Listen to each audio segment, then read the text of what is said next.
Sako-sakong hinihinalang ilegal na droga ang nadiskubre malapit sa isang parola o lighthouse sa Mariveles, Bataan.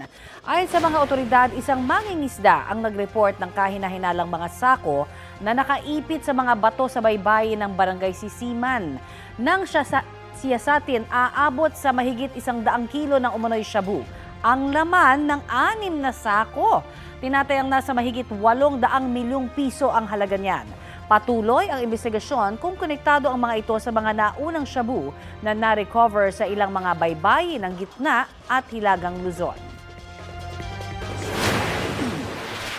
Naniniwala ako na may connection dahil based doon sa mga nahuli rin natin, na-recover din natin before, halos pareho yung packaging, pati yung mga Chinese label, halos pareho, malaki yung pagkakapareho nila.